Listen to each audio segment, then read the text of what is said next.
Dunia saat ini sudah bergeser aksisnya, petanya dan pemainnya. Kita bicara geopolitik dan hal ini harus terus dipelajari. Dari penjajahan ala Eropa ke seluruh dunia hingga puncaknya Perang Dunia Pertama dan selesai di Perang Dunia Kedua, lalu masuklah periode New World Order di bawah sekutu, quote unquote Amerika. Aksis sentrum of gravitasnya Amerika. Petanya adalah kebijakan luar negeri Amerika dan pemainnya adalah Amerika dengan sekutunya. Awalnya di tahun 50-an hingga awal tahun 90-an, musuhnya adalah komunisme di bawah Uni Soviet dan negara-negara beraliran komunis melawan demokrasi. Kalau demokrasi dibantu Amerika, kalau komunis dibantu Soviet. Tiongkok masih negara underdeveloped, masih dibantu Soviet di zaman Mao Zedong tentunya. Hingga separuh masa Deng Xiaoping masih dibantu Soviet. Yang untuk Deng Xiaoping kita bicarakan khusus. Kita akan membedah bukunya Ezra Vogel tentang reformasi ekonomi Tiongkok di chapter khusus untuk hal itu. Kita kembali ke Amerika. Perang demokrasi melawan komunisme disebut perang dingin atau Cold War karena perangnya perang spy, perang mata-mata, perang ala-ala James Bond. Pihak Barat bunuh ilmuwan Soviet, pihak KGB ambil data intelijen NASA dan Pentagon. Kedua belah pihak saling adu spy, adu data, saling serang dalam shadow dan silent operation. Masing-masing menciptakan senjata pemusnah massal, baik perang biologi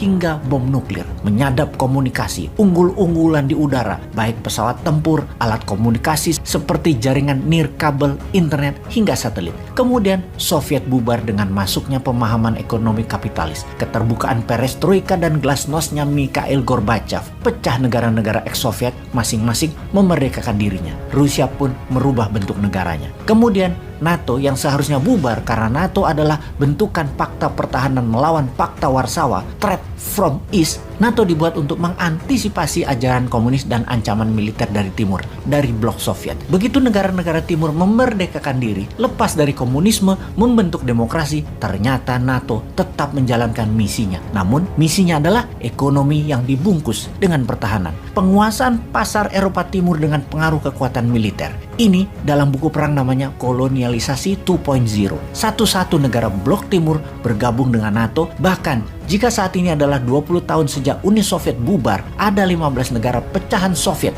sudah bergabung ke NATO dan menjadi kekuatan militer juga kekuatan ekonominya menguat. Hal ini membuat Rusia terutama Putin cemas. Dari kacamata Putin, tindakan Putin menyerang Ukraina adalah semenjak Ukraina menyatakan akan bergabung dengan NATO. Putin menganggap ini ancaman karena NATO sudah berada di pagarnya Rusia. Negara yang memisahkan Rusia dengan negara-negara NATO adalah satu Finlandia, dua Belarusia, dan kemudian Ukraina. Itu yang besar. Untuk itu Rusia harus mengambil Georgia, kemudian Crimea. Belarusia sudah di tangan Rusia sejak lama, sudah diketekin. Finlandia negara Nordik, sikapnya netral dan tidak punya tentara yang kuat, juga bukan member NATO. Kemudian Ukraina dengan Zelensky yang keturunan minoritas Yahudi, yang Yahudi itu populasinya hanya 200.000 jiwa dibandingkan 40 juta jiwa warga Ukraina, menjadi presiden Ukraina tentunya dibantu NATO dan Amerika. Lalu Ukraina mendaftarkan diri menjadi anggota NATO.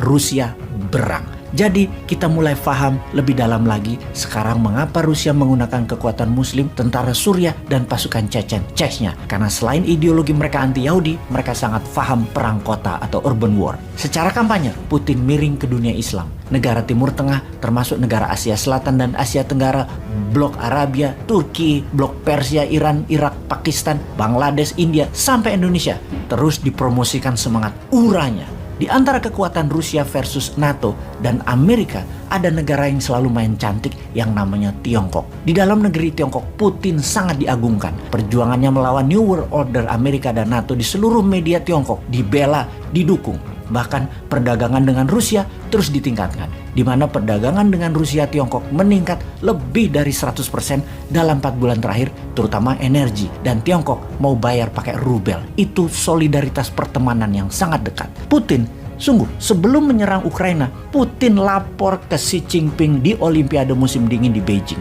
4 mata mereka bicara lama di awal Februari tahun 2022 tersebut, dan ternyata beberapa hari kemudian Putin menyerang Ukraina setelah mendapatkan go ahead dari Xi Jinping. Dunia baru tahu kemudian, baru paham akan akrabnya mereka berdua di acara Olimpiade musim dingin Beijing tersebut. Kembali ke New World Order yang cita-citanya adalah tidak boleh ada perang dunia ketiga, kemudian transaksi dunia harus menggunakan dolar. dolar, kemudian menggunakan euro sebagai currency nomor 2 di dunia, yang memang Amerika dan sekutu barat yang memainkan. Setelah Uni Soviet bubar, Amerika harus menciptakan enemy. Memang manajemen bernegaranya adalah enemy centric Amerika itu. Dengan adanya enemy, negaranya selalu waspada. Itu semua dalam dagang istilahnya adalah create demand. Tanpa perang atau tanpa musuh, demand akan persenjataan dan teknologi jadi malas-malesan tumbuhnya. Namun dengan adanya musuh, maka kita jadi waspada dan selalu diburu-buru agar lebih siap dan lebih cepat. Lambat tumbuh kalau tanpa target atau tanpa kompetisi. Penting itu ada musuh bersama,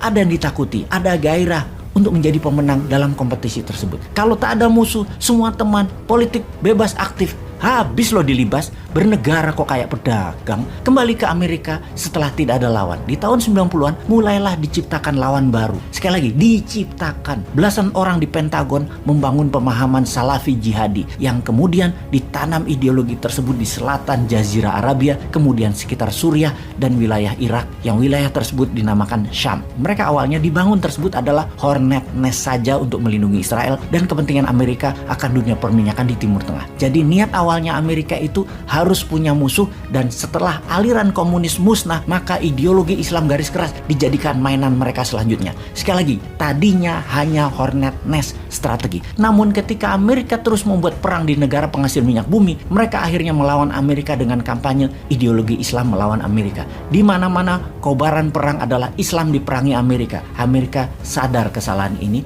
Puncaknya ketika Twin Tower diserang Al-Qaeda. Amerika terlambat menyadari bahwa ciptaannya akan musuh bersama adalah Islam garis keras, teroris yang Amerika promosikan. Terlambat, salah kaprah, dan membuat ambiar. Islamofobia di dunia sudah keburu tercipta. Sekarang dunia Islam beda dengan dunia selagi Perang Dingin. Dunia Islam sudah tarik garis dengan Amerika, garis tebal, anti Amerika, dan banyak belahan dunia jadi alergi dengan Islam, terutama kaum barat, kulit putih, dan Amerika, kulit putih. Amerika sadar, namun telat. Damage already done. Kerusakan sudah dibuatnya. Kemudian ada telat berikutnya. Selagi asik-asik perang di Timur Tengah, ambilin harta Timur Tengah yaitu negara, emas, dan minyak, Tiongkok main halus dengan strategi Deng Xiaoping di awal sekitar tahun 80-an dan puncaknya di Olimpiade Beijing tahun 2008. Amerika tersentak. Urusan belum selesai dengan what so called teroris yang diframe agama Islam, musuh ekonomi muncul dengan senjata obornya.